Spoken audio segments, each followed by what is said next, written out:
అందరికీ నమస్తే అండి. ఒక షాకింగ్ ఫ్యాక్ట్, ఇంటర్నల్ ఫ్యాక్ట్ చెప్తా ఈ వీడియోలో. తెలుగుదేశం పార్టీ పోల్ మేనేజ్మెంట్ అంటే ఫైనాన్షియల్ వ్యవహారాల్లో ఫెయిల్ అవుతోందని నేను ఈరోజు వీడియోస్ చేశాను. కొన్ని చాలామంది హర్ట్ అయ్యారు. అదేంటన్నా టీడీపీ కూటమి గెలుస్తుందన్నావు నువ్వే, మొన్న రిలీజ్ చేసిన 6వ తేదీన 7వ తేదీన చేసిన వీడియో 6వ తేదీన చేసిన వీడియోలో టీడీపీ కూటమికి 110కి పైగా సీట్లు వస్తాయన్నావు. కానీ ఇప్పుడు చూస్తే టీడీపీకి మళ్ళీ కష్టంలో ఉందన్నావు, గెలుపు ముంగిటి బాల్తో పడుతుంది అంటున్నావు, నీకేమైనా పిచ్చి పట్టిందా, రకరకాల మాట్లాడతామని మీరు అంటున్నారు. కరెక్టే, పోల్ మేనేజ్మెంట్లో ఫెయిల్ అయితే ఎవరు మాత్రం ఏం చేయగలరు? ఎలక్షన్స్ అంటే కనీసం 4 నుంచి 5% ఓట్లు ఈ వ్యవహారాల్లో పోల్ మేనేజ్మెంట్ మీద టర్న్ అవుతాయి. ఈ పోల్ మేనేజ్మెంట్లో ఫెయిల్ అయితే ఖచ్చితంగా ఫలితాలు తారుమారు అవుతాయి. నేను చెప్తున్నది అదే. యాక్చువల్లీ స్వేచ్ఛగా ఎన్నికలు జరిగి పోల్ మేనేజ్మెంట్లు అంతా చక్కగా చేసుకుంటే నిజంగా 110 సీట్లు వచ్చేవే. కానీ ఇప్పుడు పోల్ మేనేజ్మెంట్లో ఫెయిల్ అయ్యే అవకాశాలు ఉన్నాయి, ఫెయిల్ అవుతున్నారు. చాలా నియోజకవర్గాల్లో అదే జరిగింది. ఉదాహరణకు తెలుగుదేశం పార్టీ ఎంపీ అభ్యర్థులు కొన్ని చోట్ల హ్యాండ్ ఇస్తున్నారు. తెలుగుదేశం పార్టీ ఏం చేసింది? ఎంపీ అభ్యర్థుల్లో స్ట్రాంగ్ ఫైనాన్షియల్ బ్యాక్గ్రౌండ్ ఉన్న వాళ్ళకి ఎంపీ సీట్లు ఇచ్చారు.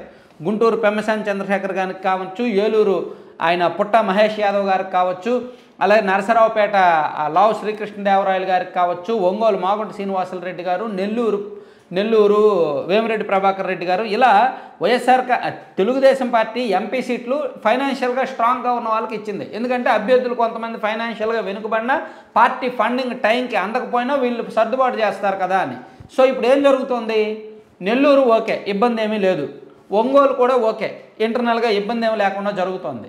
మిగిలిన ఎంపీ సీట్లలో మాత్రం అభ్యర్థులు దాదాపుగా హ్యాండ్ ఇచ్చారు. వాళ్ళు పార్టీకి ఇచ్చిన కమిట్మెంట్ వేరు, ఇప్పుడు సర్దుబాటు చేస్తున్న అమౌంట్ వేరు. నేను ఇప్పుడు నియోజకవర్గం పేరు, అభ్యర్థి పేరు చెప్పలేను, ఎందుకంటే అవన్నీ పార్టీ ఇంటర్నల్ వ్యవహారాలు. కానీ ఇది తెలుగుదేశం పార్టీలో ఇంటర్నల్గా రగిలిపోతున్నారు. కొంతమంది అభ్యర్థులు ప్రచారాన్ని ఆపుకొని హైదరాబాద్ వెళ్ళిపోయారు డబ్బుల కోసం.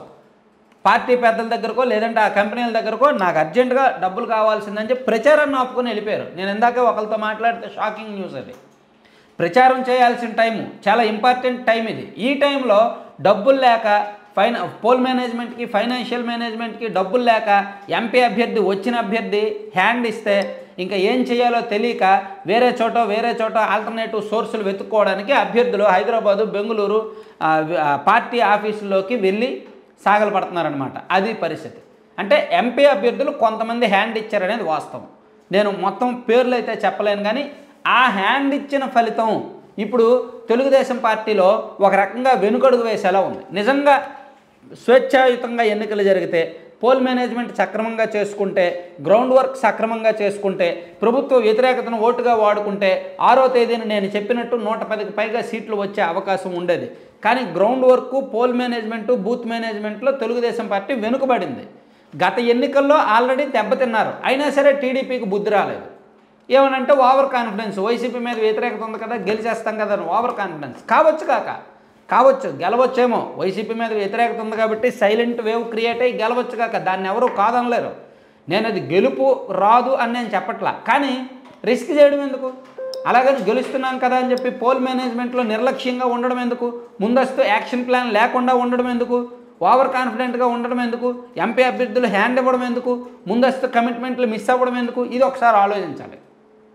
వైసీపీ చాలా సేఫ్గా ఉంది. వైసీపీ 6-7 తేదీల్లోనే వాళ్ళు ఏం చేశారు? ఒక 15 రోజులకు ముందే ఎక్కడికక్కడ జిల్లాల వారీగా, నియోజకవర్గాల వారీగా డంప్ పెట్టుకొని వాళ్ళ ఏర్పాట్లు వాళ్ళు చేసుకున్నారు. వైసీపీ ఈ విషయంలో చాలా ప్లాన్డ్గా ఉంది. వాళ్ళ గత ఎన్నికల్లో కూడా ప్లాన్ చేశారు, సక్సెస్ అయ్యారు. ఈ ఎన్నికల్లో కూడా ప్లానింగ్ ప్రకారం ఇచ్చేశారు.